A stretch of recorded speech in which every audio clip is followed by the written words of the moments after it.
নমস্কার সবাইকে Kailash study centre তরফ থেকে আজকের এই ভিডিওতে আমরা দেখব যে টেট যে 2024 হতে চলেছে বা সুপার টেট বা সহায়ক আচার যে পরীক্ষা হবে আপনাদের 12 তারিখ আছে, আর যেটা পত্র টু সেটা বাংলার যে পরীক্ষা সেটা রয়েছে 13 তারিখে। তো মোটামুটি একটা দিন রয়েছে, আজকে 11 তারিখ, কালকের দিনটা রয়েছে।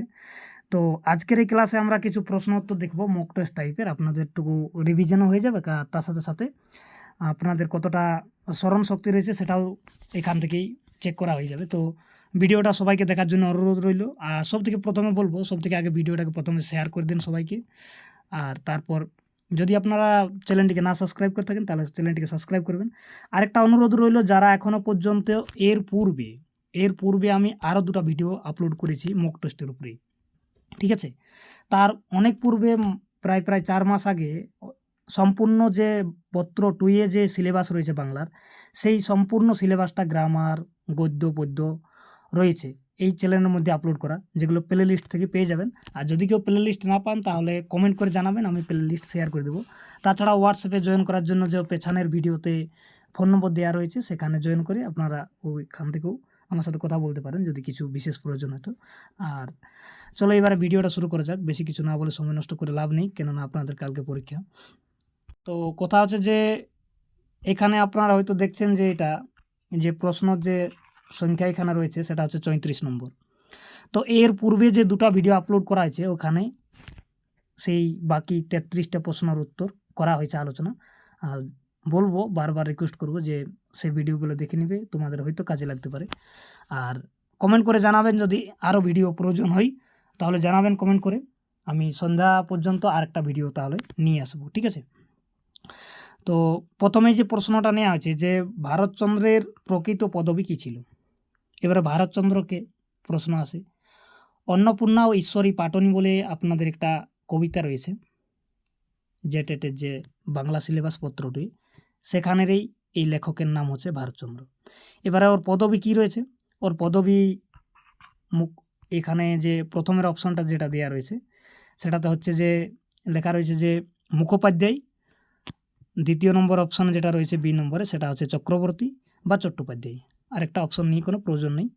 তো এইবার আরেকটা কথা বলি, যদি আপনাদের লেখাগুলো বুঝতে অসুবিধা আছে তাহলে বলবো যে ভিডিওর কোয়ালিটিটা একটু বাড়িয়ে নেবেন। যদি 220-এ দেখছেন তাহলে 360 করলেন, আর 360-এ দেখছেন তো তাহলে আপনি 720 করলেন। তাহলে আপনি এই লেখাগুলো সম্পূর্ণরূপে বুঝতে পারবে, ঠিক আছে। না বোঝার কোনো প্রয়োজন নেই। সময় নেই, এই জন্য হাতে লিখেছি বাধ্য হয়ে, টাইপিং করতে এখন টাইম নেই, ঠিক আছে। তো এখানে কি হবে এর সঠিক উত্তর? এর সঠিক উত্তর যেটা হবে সেটা হচ্ছে মুখোপাধ্যায়, ঠিক আছে। তো এর সঠিক উত্তর হবে কি, এ নম্বরে অপশান যেটা রয়েছে মুখোপাধ্যায় হবে এর সঠিক উত্তর। এরপরে একটা প্রশ্ন নেওয়া আছে, সেটা হচ্ছে যে ভীমার্জুন উদ্ধৃত সমস্ত পদটি কোন সমাসের নির্দেশ করে, ঠিক আছে। তো এটা কোন সমাসে নির্দেশ করে। এবারে এখানে অপশন দেওয়া রয়েছে, দেখো প্রথমে দেওয়া রয়েছে দ্বন্দ্ব সমাস, তৎপুরুষ সমাস, দ্বিগু সমাস, অবৈভাব সমাস। তো যারা আমার সমাসের ভিডিওটা দেখেছো তারা নিশ্চয়ই এটা সঠিক উত্তর করবে, এ নম্বরে যেটা রয়েছে। এবারে 36 নম্বরে যে প্রশ্নটা রয়েছে সেটা আপনাদের জন্য হচ্ছে যে জীবন স্মৃতি প্রথম গ্রন্থাকারে প্রকাশিত হয় কত বঙ্গাব্দে। কমেন্ট সেকশন রয়েছে আপনাদের জন্য ইউটিউবে, কমেন্ট করে জানাবেন এই সালগুলোর মধ্যে যে এ নম্বর ঠিক আছে, মানে 1318 বা 1319 বা 1320 বা 1321, এর মধ্যে কোনটা সঠিক রয়েছে কমেন্ট করে নিশ্চয়ই জানাবেন। তাহলে আমি বুঝবো যে আপনারা আমার পূর্বের ভিডিওগুলো হয়তো দেখেছেন, আর না হলে আপনারা হয়তো নিজের থেকে পড়াশোনা করেছেন। এবারে জীবন স্মৃতির প্রথম প্রকাশক কে। পরবর্তী যে প্রশ্ন নেওয়া আছে সেটা হচ্ছে যে জীবন স্মৃতির প্রথম প্রকাশক কে। এখানে নাম দেওয়া রয়েছে এ নম্বর অপশানে নগেন্দ্রনাথ গঙ্গোপাধ্যায়, গণেশ গঙ্গোপাধ্যায়, রবীন্দ্রনাথ ঠাকুর, আচার্য জগদীশচন্দ্র বসু। তো এর সঠিক উত্তর কোনটা হবে? এর সঠিক উত্তর হবে নগেন্দ্রনাথ গঙ্গোপাধ্যায়। এরপরে যে প্রশ্ন নেওয়া আছে সেটা হচ্ছে যে হরিহর কোন বংশে জন্মেছিলেন।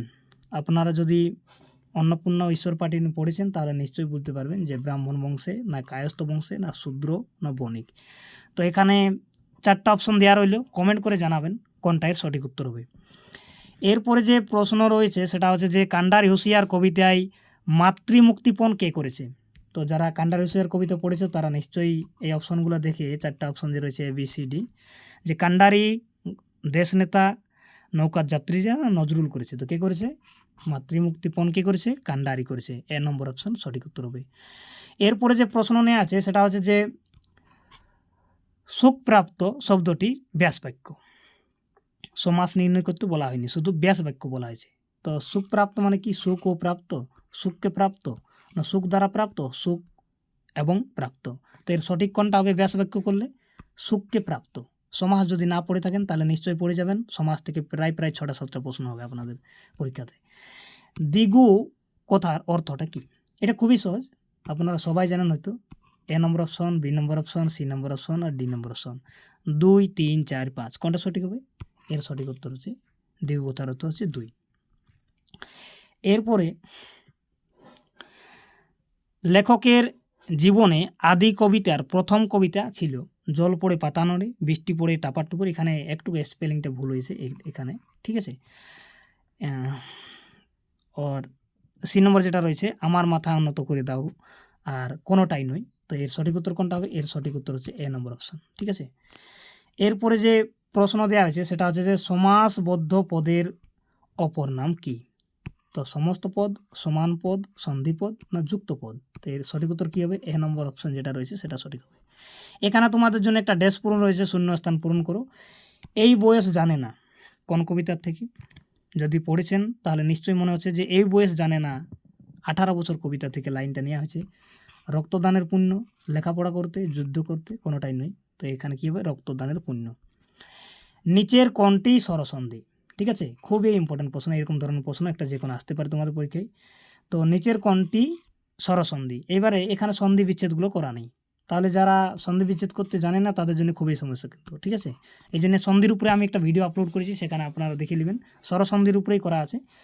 তো এখানে যে এ নম্বর অপশন রয়েছে রামায়ণ, বি নম্বরে জগদীশ, সি নম্বরে ষড়ানন আর ডি নম্বরে নিশ্চিত। তো আপনারা জানেন এই যে ষড়ানন বা জগদীশ ইলা ব্যঞ্জন সন্ধি, এই দুটো। আর যেটা ডি নম্বরে রয়েছে সেটা হচ্ছে বিসর্গ সন্ধি। এ নম্বর অপশন যেটা রয়েছে সেটা হচ্ছে স্বরসন্ধি। এরপরে যেটা প্রশ্ন রয়েছে গুরু মশাইয়ের নাম কি? খুবই ইম্পর্টেন্ট প্রশ্ন। কোনখান থেকে নেওয়া হয়েছে? জীবন স্মৃতি থেকে। তো এ নম্বর দেওয়া হয়েছে মানবচন্দ্র মুখোপাধ্যায়, শচীশ মুখোপাধ্যায়, দেবেশ আচার্য, নিতাই পণ্ডিত। কোনটা হবে? 46 নম্বর প্রশ্নর কমেন্ট করে জানাবেন ABCD কোনটা হবে জানাবেন। এরপরে যে প্রশ্ন রয়েছে সেটা হচ্ছে যে মই ছাড়ো ব্রজিক রসই ব্রজিক বাসরি এই গানটি কার? তো জীবন স্মৃতি থেকে এই লাইনটা নেওয়া হয়েছে। এই গানটি কে লিখেছিল? শ্রীকণ্ঠবাবু না রবীন্দ্রনাথ, শ্যাম না কোনোটাই নয়। তো শ্রীকণ্ঠবাবু এর উত্তর। এরপর 48 নম্বর প্রশ্ন যেটা নেওয়া হয়েছে সেটা হচ্ছে যে লেখক কার অনুরোধে জীবনের প্রথম চিঠি লেখে? মায়ের, বাবার, দাদার, চাকরের? তো আপনারা সবাই জীবন স্মৃতি পড়েছেন নিশ্চয়ই। মায়ের অনুরোধে লিখেছিল তার পিতাকে। আকাশ কুসুম বাগধারা কী হয়? আকাশ কুসুম অলিক কল্পনা, মিথ্যা আশা, বাস্তব বস্তু, নিষ্ফল আবেদন। তো এর এ নম্বর হবে এর সঠিক উত্তর।